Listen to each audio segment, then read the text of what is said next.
She posted, "Ugh, stuck with boring boyfriend tonight," while I was buying her a $3,000 anniversary gift. I said nothing, returned the necklace, and spent the weekend at the resort she'd always wanted. Her silence hurt less than her voice ever did. Anniversaries are strange things. They're supposed to celebrate love, but sometimes they expose how one-sided that love has become. Ours was supposed to be simple. Dinner downtown, then a quiet night at home. We'd been together almost 3 years. We weren't perfect, but we were stable. Or at least, I thought we were. Her name was Lena. Smart. Funny. The kind of woman who could turn heads in a grocery store line without even trying. She'd been through a rough breakup before me. A guy who cheated and left her emotionally scorched. So, from day one, I told myself I'd be the opposite. Consistent, patient, steady. Maybe too steady. That Friday, I left work early. I'd been saving for months to buy her a necklace she'd pointed out once in passing. Rose gold, tiny diamond cluster, subtle but expensive. It wasn't about the price. It was about remembering. About showing I listened. The store clerk was boxing it when my phone buzzed. A notification from Instagram.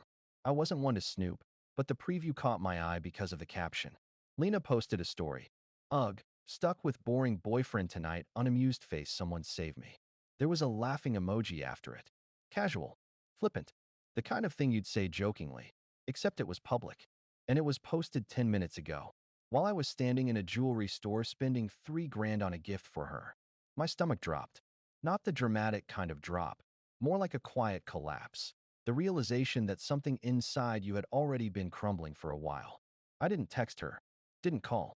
I just stared at that post until it expired 30 seconds later. She deleted it. Maybe realized it was too harsh, or maybe someone messaged her about it. Didn't matter. The internet never really forgets, and neither did I. I screenshotted it. Then I looked at the clerk, smiled, and said, "Actually, can I get a refund instead?" That night, I sat at home scrolling through her social media. It wasn't hard to see the pattern. Flirty comments with guys I didn't know. Inside jokes under photos she'd posted when she claimed she was just at work. Nothing explicit, nothing that would prove anything, but plenty that made me realize how much effort she'd put into being adored by everyone but me. The necklace money was still sitting on my card, so I did something impulsive, but quiet. I opened the resort website she'd been begging to visit for months. Maybe next summer, I'd said each time. It was expensive. Overpriced, really. But this time I booked it. For one. That weekend. When I left the next morning, I didn't tell her where I was going. I just texted, "Hey, something came up. We'll talk later." By noon, she called twice. By evening, 6 times. I ignored every one of them. It wasn't revenge. Not yet. It was silence. Deliberate, heavy silence. And for the first time in months, it felt good. I checked into the resort that night. The front desk clerk smiled as she handed me the keycard. "Your wife joining you later?" she asked. I smiled back. "No." She changed her plans. 6 hours after check-in, my phone finally buzzed again. Her name lit up the screen. "Lena, where are you? Why aren't you answering me?" "Lena, you're seriously ignoring me on our anniversary?" "Lena, what the hell, Adam?" Then, a minute later, the one that made me laugh out loud. "Lena, wait. Did you seriously go to the resort without me?" She knew. And for the first time in a long time, I didn't feel like the boring one. The next morning, sunlight poured through the balcony doors of my suite. Waves crashed in the distance, and for the first time in a long time, I felt peace. No background noise. No fake smiles. No pretending that things were fine.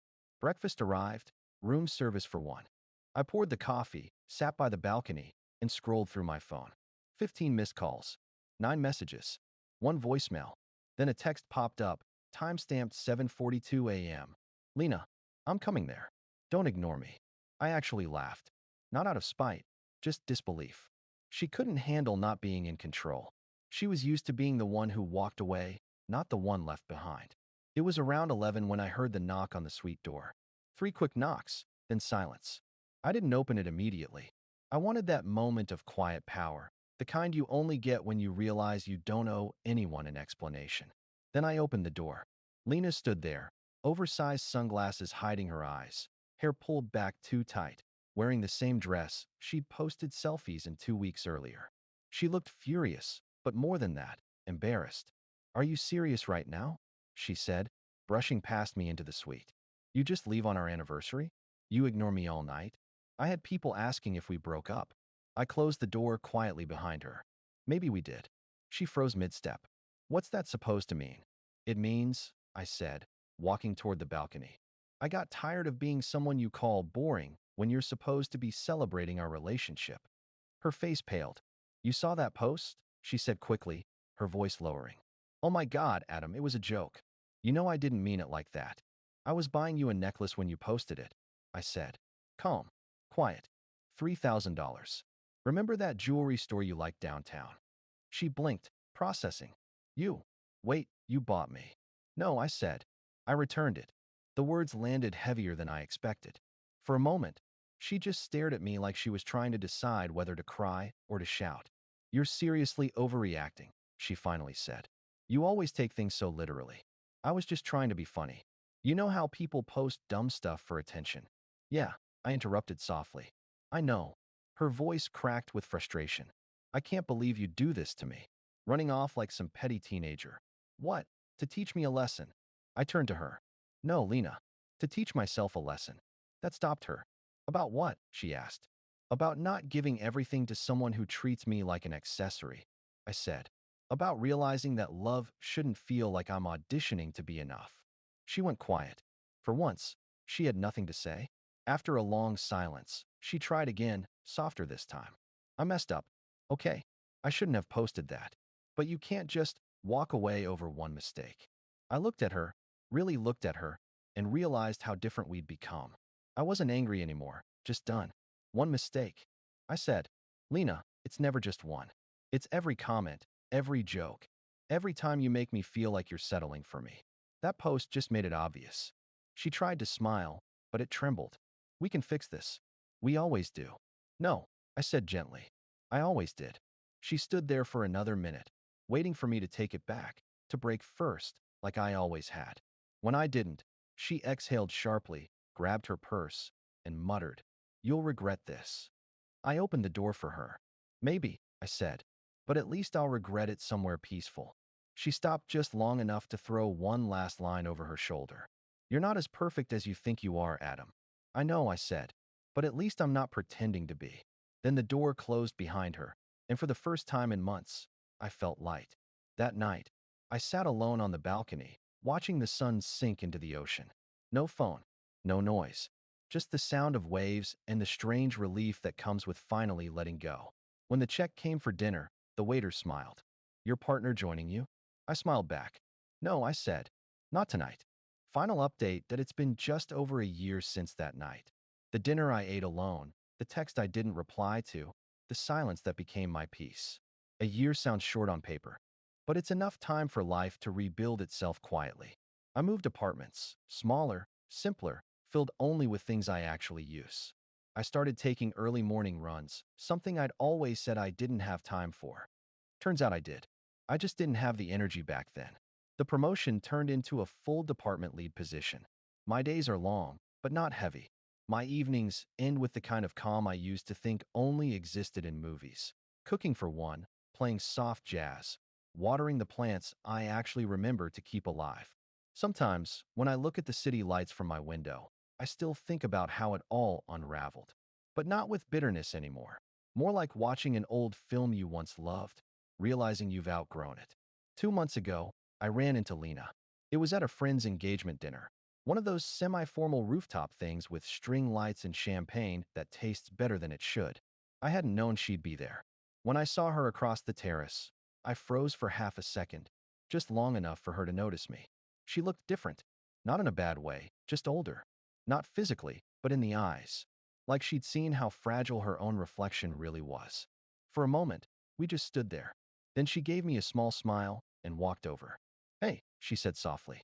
Didn't think I'd see you here. Yeah, I said, returning the smile. Small world.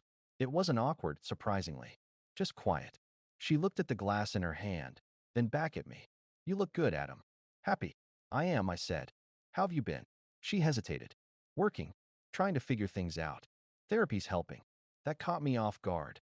Not because she said it, but because she said it like she meant it. We talked for maybe 5 minutes. About neutral things, mutual friends, travel, work. The usual filler conversation between people who once knew every inch of each other's lives.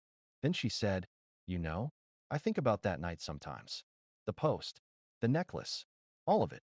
I didn't say anything, so she continued. "I was stupid," she said. "I wanted to be seen, to feel admired. I thought that kind of validation meant I mattered. But all it did was make me small." There was no performance in her voice this time, just exhaustion, the kind that comes after too much pretending. "I'm sorry," she said finally. "You didn't deserve that." I looked at her for a long moment. There was a time when I would have replayed those words over and over, trying to squeeze some meaning out of them. Now, they just sounded like what they were, an apology, not a reconciliation. "I know," I said simply. She nodded, then smiled. Not the old camera-ready smile, but a tired, human one. "Take care of yourself, okay? You too, Lena." And that was it. She walked away, her silhouette blending into the crowd, her laughter faint behind the music. On my way home that night, I realized I didn't feel sad or triumphant, just peaceful, because closure isn't some cinematic confrontation or dramatic forgiveness. Sometimes, it's just recognizing that the chapter is over and you don't need to read it again. I got home, made tea, and sat by the window.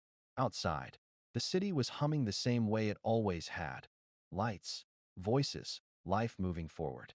Somewhere out there, Lena was probably doing the same. And for the first time in a long time, I genuinely hoped she'd find what she was looking for.